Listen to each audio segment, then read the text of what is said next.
Federal. Bienvenido, Felipe. ¿Cómo le va? Muchas gracias por invitarme. Muy bien. ¿No se baja de la carrera balas internas por dentro o por fuera del PJ? Por fuera del PJ, creando un nuevo lugar, que el nombre es Peronismo Federal, después tendrá que tener un nombre formal, y digamos, por afuera del PJ y con el peronismo dentro. A ver, ¿me lo traduce para los que somos gorilas? Bueno, esto es para los gorilas, pero los peronistas me van a entender. El peronismo es un movimiento. Los movimientos son producto del corazón y de la pasión antes que de la razón. Los partidos son una forma de encuadrar a los movimientos que cruzan a la gente en el esquema político.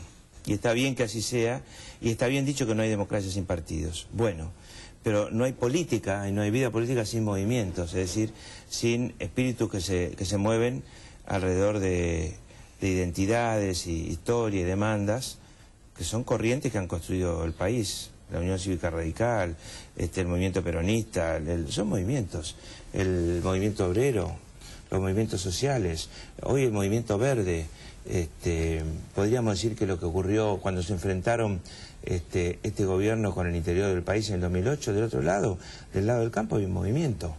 Hay que interpretar los movimientos y hay que estar orgulloso de pertenecer a movimientos, y eso es lo que somos. Por lo tanto, el partido es una expresión formal, al que han vaciado de sentido porque nunca interviene, nunca opina sobre las cosas que usted me va a preguntar hoy, el Partido Justicialista. Es simplemente una herramienta electoral. Y en el peronismo siempre hubo que salir del partido para poder volver a darle vida al movimiento. Le pasó a Cafiero en el año 85, y acuérdese la cantidad de nombres que tenía el peronismo en la década del 60. Claro. ¿Kirchner fue? Para mí sí. Para mí la gente está harta y esperanzada a la vez. Pero el hartazgo es más fuerte. Nosotros tenemos que hacer que la esperanza se haga más fuerte que el hartazgo. Hoy el hartazgo es más fuerte. ¿Qué gente? La mayoría. ¿Es la gente que más se expresa? No necesariamente.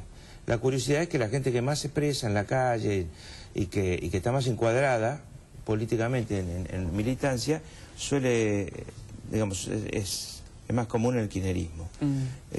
Sin embargo, si Kirchner quiere representar al peronismo, debería ir por la mayoría del pueblo argentino. Es decir, debería ir por asociarse junto a otros partidos y o movimientos y tratar de ser la mayoría y gobernar con la mayoría, que es uno de los mandatos que dejó Juan Perón.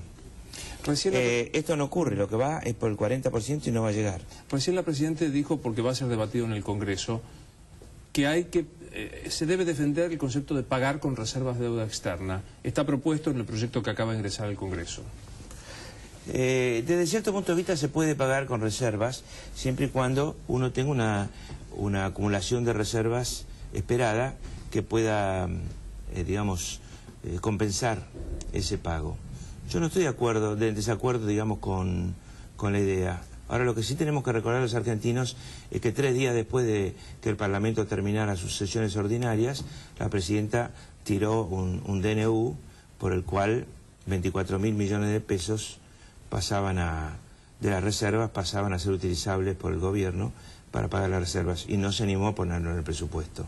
Dejó que se votara ese presupuesto, y después, como el Parlamento había cambiado, estábamos los mayoría opositora, hizo el famoso DNU que terminó en la salida de Redrado y todo ese lío que ya ha pasado. Es muy en caliente, porque lo acaba de decir en la Asamblea. La Presidenta propuso un tercer país neutral para juzgar la causa de AMIA si la República Islámica de Irán no cree que hay garantías de imparcialidad en la Argentina. Le puedo contestar desde los principios, que me parece lo más importante. A lo mejor desde la práctica alguien puede decir, bueno, pero es imposible. A nosotros nos pusieron en un atentado una bomba terrible que mató a decenas de personas. ¿Cómo no va a ser la Argentina el lugar donde se juzguen en nombre de las víctimas y del desastre y de la ley, en el que se juzguen a sus autores? Si Irán sostiene como chicana que la justicia argentina no, bueno, es posible que la Presidenta se haya visto obligada a esto. Ahora me lo van a tener que explicar, porque es una renuncia a la soberanía jurídica argentina. Recién hablábamos sobre lo que está pasando en el Congreso de la Fundación Libertad, habló el presidente de la Federación Agraria. El dólar retrasado plancha y liquida la actividad agropecuaria, dijo Eduardo Bussi. ¿Comparte esta idea? No, lo que plancha son las ganancias de algunas actividades agropecuarias que están teniendo un dólar casi tan bajo como la década del 80, perdón, del 90, en la que yo fui secretario de Agricultura, pero con retenciones. En la época mía no había retenciones, lo que sí había precios más bajos internacionales que ahora, mucho más bajos. Y sufrió mucho el hombre de campo, a pesar de que creció enormemente la agricultura. Bueno, Bussi debe hablar por aquel que tiene que pagar el campo en el que trabaja, el arrendatario, y que entonces tiene una agricultura mucho más compleja que el dueño del campo. Para él sí puede haber un tipo de cambio atrasado y para él sí es necesario que las retenciones bajen.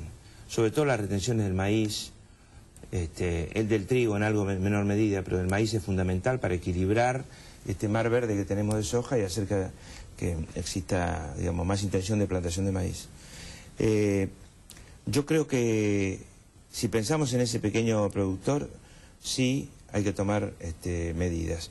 No se puede presionar para devaluar, pero sí para que tenga mejor dólar neto, es decir, que no haya retenciones.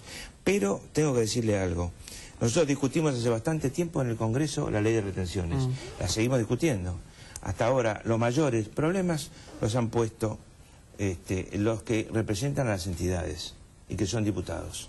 Es decir, son mucho menos prácticos que el resto de las personas para decidir. No quiero ser injusto con ellos, son nuevos, pero traen sus diferencias ideológicas, etcétera, al seno de la oposición. Y otra cosa que quiero decir es que hay una posición absolutamente irreductible en no bajar las retenciones para todos y solo bajar para los segmentos chicos en el socialismo, que a mí me parece una posición dogmática a esta altura, que están frenando la salida de la ley. Acuérdense que todo el oficialismo va a votar en contra y buena parte de algunos miembros de la izquierda también van a votar en contra. Esto es muy interesante, ¿no? O sea, un partido supuestamente de oposición como el socialismo y hasta los propios dirigentes que han venido en esta última elección de las entidades al Congreso traban con su posición muy esquemática el debate. Así es, y la traban por una posición muy dura, muy esquemática, que tiene una explicación, pero todos tenemos una explicación y somos 257 diputados. Lo que uno debe hacer allí es decir, quiero llegar más o menos a esto, y si lo que sale es parecido, aprobarlo, porque la mejor ley es la que puede salir, claro, no la que nunca va a salir. Bueno, nos está pasando que la traba del socialismo es importante, dado que el socialismo define bastante la cuestión de la mayoría, llegar a 129 claro. O no, porque además no tenemos el apoyo del Proyecto Sur, es decir, de lo que se llama la izquierda, la centroizquierda. Nosotros, y no tenemos el apoyo, obviamente, del oficialismo. Está claro. ¿Es más fácil su relación con Carrió o con Reutemann?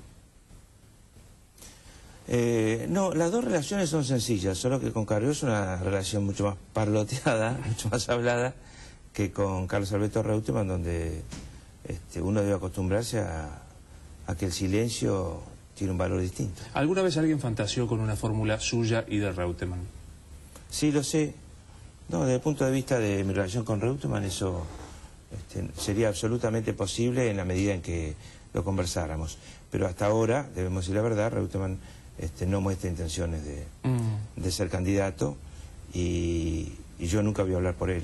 No sé qué pasará en el futuro. ¿Es un tiempista que casi como con artefacto de relojería mide cuándo y cómo, o directamente ya no es más candidato para usted? ¿Qué percepción tiene? No sé, nos puede sorprender a todos. Yo pienso que no quiere ser candidato, pero me puedo equivocar. Lo que sí le digo es que yo voy a ir a la interna, sea como sea. Voy a seguir y voy a ir a la interna. No estoy esperando para ver si aparece Carlos o no. ¿Hay que intervenir Santa Cruz para reponer a Sosa? Nosotros deberíamos entender que acá se ha desobedecido a la Corte desde el año 95 hasta ahora y que al mismo tiempo se pretende crear un clima en Santa Cruz de resistencia a cualquier intervención del Congreso como si los que vinieran fueran los de afuera, entre comillas. También que si nosotros decimos que hay que intervenir el Ejecutivo, el interventor lo va a poner el Poder Ejecutivo Nacional. Y la sensación que tenemos es más fuerte que la violación constitucional, todavía más fuerte. Es que la sensación nuestra exactamente es que el gobierno quiere que todos los días haya un lío, que sea muy difícil de resolver o imposible en la práctica, porque es la manera que ellos creen puede, digamos, tapar otros problemas reales que tiene la Argentina, de terrible inflación en este momento de la canasta básica de alimentos, muy fuerte, muy alta, en los últimos días sobre todo, tapar la cuestión de la inseguridad, que es un hecho que ya ahoga de sangre los diarios y los noticieros, y sin embargo el gobierno mira para otro lado, no hay una sola medida importante, no se mira nada. Permitir que se corte la Ruta 9 y que los habitantes de Rosario y de Santa Fe y de todo el norte que tengan que tomarla puedan tener un mes la ruta cortada, con una gendarmería que ni siquiera les indica cuál es el camino alternativo, y que la gente sufra y sufra y sufra. Se calcula que 1 millón de personas van por la Panamericana por día, si sumamos ida y vuelta, y no le digo si nos acercamos más a Buenos Aires. Es demasiada gente que siente que no la respetan, que no le importa a nadie, etcétera. Se agravó el conflicto mientras usted estaba viniendo por acá, por ahí no llegó a enterarse, se agravó, se levantó la empresa, no va a haber acuerdo en Paraná, está cortado por tiempo indeterminado. La autopista, las colectoras, las 21 y también ahora la conexión por la 21 también, yo pasé hoy por la 21. Están todas cortadas, incluido la conexión Pergamino, o sea, para tomar lo que sería después la 8, ahora se ha cortado para desviar. Si usted fuera presidente, ¿qué haría? ¿Utilizaría la fuerza de la ley, la fuerza de la policía para abrir un canal? Los que cortan una calle o una ruta quieren que se los vea porque tienen un problema. Muy bien. Y dicen que si no es así nadie mira su problema. Y a veces su problema es muy serio, de poder comer esa noche, etcétera. Muy bien. Yo tuve 9.000 cortes. 9.000 cortes, como mínimo en la provincia de Buenos Aires. Una parte chica como vicegobernador y 6 años de gobernador con cortes de calles, autopistas, etcétera. En el 90% de los casos siempre conseguí que media calzada quedara abierta inmediatamente, y en el 10% de los casos restantes conseguí que el corte tuviera una duración mínima. Es decir, negocié con el fiscal al lado. Con el fiscal al lado quiere decir que el fiscal negociaba la mejor manera de no tener que hacer cumplir la ley con represión, pero con el fiscal y la policía al lado. Entonces, bajo presión. Y normalmente entonces no se cortaba el flujo. Pero hay que ir a negociar, hay que ir a negociar. Absolutamente, hay que estar ahí con el fiscal y negociar. Total. Bueno, la última, creo que fue uno de los episodios del Congreso que más grabado les ha quedado a muchos argentinos, que era viéndolo a un hombre muy cercano a Kirchner, Kunkel, que lo insultaba cuando usted tomaba una posición, opinaba distinto y lo insultaba. Desde ese entonces hasta ahora, si hoy usted estuviera frente a un sueco que no sabe nada de la política argentina, ¿cómo definiría el kirchnerismo? El kirchnerismo nos quiere llevar al paraíso a patadas en el culo. Y los argentinos sospechamos que un lugar donde nos quieren llevar de esa manera no es el paraíso. El país no soporta 4 años más de los K. Llegaron al límite del autoritarismo, de la arbitrariedad, de la impunidad, y del mirar para otro lado cuando no les conviene. Mientras tanto el país creció, de ninguna manera hubo una distribución del ingreso parecida a la que hubo en los primeros 4 o 5 años de Juan Perón. El país se hizo también más impune, menos respetuoso de la ley, y lo bueno que pueden haber hecho está tapado por todas estas circunstancias que estamos sufriendo. El kirchnerismo es algo que puede ser que siga en política, es importante, ha sido importante, y sigue siendo importante, y genera entusiasmo en mucha gente, pero la mayoría de la población no está de acuerdo con él, así que sale del gobierno el 10 de diciembre. Más personal, a ese mismo sueco, defínale qué es Cristina Fernández de Kirchner. Es una persona muy lúcida, que ha hecho un gran esfuerzo por ser una política culta y que consulta a muchos politólogos y semiólogos, etcétera, que tiene una enorme condición de oradora, y que creo que tiene una enorme admiración y supuestamente no, es injusto lo que digo, y amor por su marido, y que sin él al lado hubiera sido una presidenta más sólida. Y al sueco le va a preguntar obviamente quién es Néstor, qué es Néstor Kirchner. Hay un libro que dice que muchos decían que es un animal político, pero hay otros que dicen que es un animal. Gracias, Felipe, por haber venido. Gracias a ustedes. Seguimos entonces a 14.